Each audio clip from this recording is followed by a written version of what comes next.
Hey coin collectors, and welcome to DC Coin World International Coin Channel. And today it's the 1990 US quarter. We've got all three of the mints here, and let's talk about these a little bit. In 1990, the reputation of the coin is that it was not very valuable because they used old, worn-out dies and you didn't get a lot of detail. But we've got some pretty good ones here, and we'll talk to you about the ones which are valuable, and we might as well start with the most valuable ones, and those are going to be from the San Francisco Mint. At the San Francisco Mint in 1990, they made 3.3 million of these. And you can see the S over here.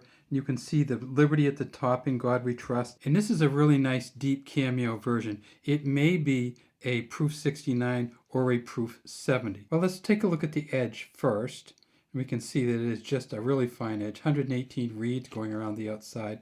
And then when we look at the back, we see this is getting some nice patina here. This coloring will only make the coin worth more to a lot of collectors. So if you see this on any of your coins, don't worry about it. It's a good thing to have on a coin. So if we look at, we can see feathers all down the legs. We see the center of the arrow.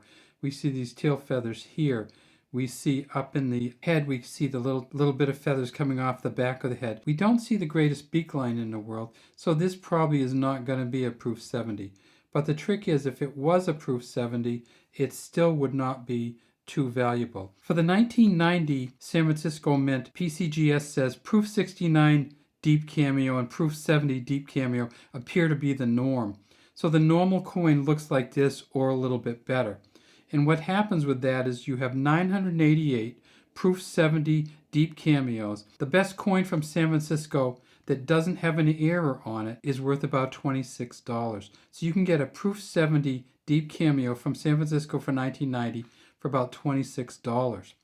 But they made some errors on the coins in 1990, and that's where the expensive ones come in. In 1990, they had a number of coins, 40 that we know of, possibly more, that had double die on the obverse. And when you looked at the lettering around the In God We Trust, you saw some doubling, and there was a little tiny bit of doubling around the numbers. If we tip this up, we can see that we have really well-defined initials down here. John Flanagan, the engraver of this coin. So in 1990, for the San Francisco Mint double die obverses, they found one proof 70 deep cameo that's worth $5,500 because it has a doubling on the letters.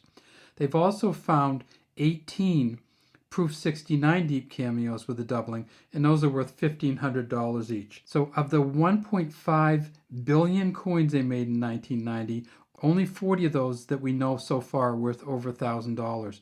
And half of those 40, 20, are the S Mint Mark double die obverse.